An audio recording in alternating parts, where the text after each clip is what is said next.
അൽഹംദുലില്ലാ അസ്സലാത്തു വസ്സലാമു അലാ അഷ്റഫി റസൂലുള്ളാഹ് വഅലാ ആലിഹി വസഹ്ബിഹി അജ്മഈൻ അമ്മാ ബഅദ്. ഏറ്റവും ബഹുമാനപ്പെട്ട ഉസ്താദുമാരെ, രക്ഷിതാക്കളെ, പ്രിയപ്പെട്ട സുഹൃത്തുക്കളെ, തിരുനബി സല്ലല്ലാഹു അലൈഹി വസല്ലമയുടെ ജന്മം കൊണ്ട് അനുഗ്രഹീതമായ ഈ സുന്ദര ദിനത്തിൽ നിങ്ങൾക്ക് മുമ്പിൽ ആ പ്രവാചകന്റെ തുല്യതയില്ലാത്ത സ്നേഹം എന്ന വിഷയത്തിൽ അല്പം സംസാരിക്കാൻ വിധിയെഴുതിയ സർവശക്തരെ ഞാൻ ആദ്യമായി സ്തുതിക്കട്ടെ. അൽഹംദുലില്ലാ. സ്നേഹം ചോർന്നു പോകുന്ന ഈ കാലത്ത് മുത്തുനബി സല്ലല്ലാഹു അലൈഹി വസല്ലമയിലേക്കും നാം തിരിഞ്ഞു നടക്കേണ്ടതുണ്ട്. ഭൂമിയിലുള്ളവരോട് മുഴുവനും കരുണ പുലർത്തണം എന്നാണ് മുത്തു റസൂൽ നമ്മെ പഠിപ്പിച്ചത്. എങ്കിൽ മാത്രമേ ആകാശത്തിന്റെ അധിപൻ നിങ്ങളോട് കരുണയും സ്നേഹവും പുലർത്തുകയുള്ളൂ.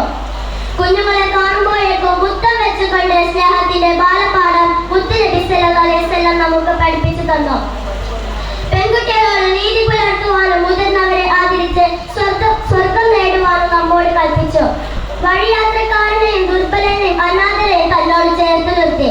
ആ പ്രവാചകന്റെ അതിരില്ലാത്ത സ്നേഹം മനുഷ്യരോട് മാത്രമല്ല, പക്ഷികളോടും മൃഗങ്ങളോടും ലോകത്തിലെ സർവ്വജീവജാലങ്ങളോടും പ്രകൃതിയോടും ഒരുപോലെയായിരുന്നു. ഇങ്ങനെ സ്നേഹത്തിന്റെ 1000 ഉപദേശങ്ങൾ മാനവ സമൂഹത്തിന് വേണ്ടി മുത്തുനബി സല്ലല്ലാഹു അലൈഹി വസല്ലം സമ്മാനിച്ചു. ഒരു പ്രാവിനെ കുഞ്ഞിനെ പോലും നോവിക്കരുതെന്ന് പഠിപ്പിച്ച കുരുവിയേക്കാൾ നിസ്സാരമായ ഒരു ജീവിയാണ് കൊല്ലുന്നെങ്കിൽ പോലും നാളെ അള്ളാഹുവിന്റെ മുമ്പിൽ അവൻ ഉത്തരം പറയേണ്ടി വരുമെന്ന് മുത്തു റസൂൽ നമ്മെ പഠിച്ചു. സഹോദരങ്ങളെ, സ്നേഹം കൊണ്ട് ലോകം കീഴടക്കാൻ സാധിച്ച ഒരു ലോക നേതാവ് ഉണ്ടെങ്കിൽ അത് അന്ത്യപ്രവാചകൻ അഷ്റഫുൽ ഖൽഖ് ത്വാഹ റസൂലുള്ളാഹി സ്വല്ലല്ലാഹു അലൈഹി വസല്ലം തങ്ങൾ മാത്രമാണ്. ആ പ്രവാചകന്റെ അതിരില്ലാത്ത സ്നേഹം നമ്മുടെ ഓരോരുത്തരുടെയും ജീവിതത്തിൽ പകർത്തുവാൻ അള്ളാഹു തൗഫീഖ് നൽകുമാറാകട്ടെ. ആമീൻ. ഇത്രയും പറഞ്ഞുകൊണ്ട് ഞാൻ എന്റെ കൊച്ചു പ്രസംഗം ഇവിടെ അവസാനിപ്പിക്കട്ടെ. അസ്സലാമു അലൈക്കും.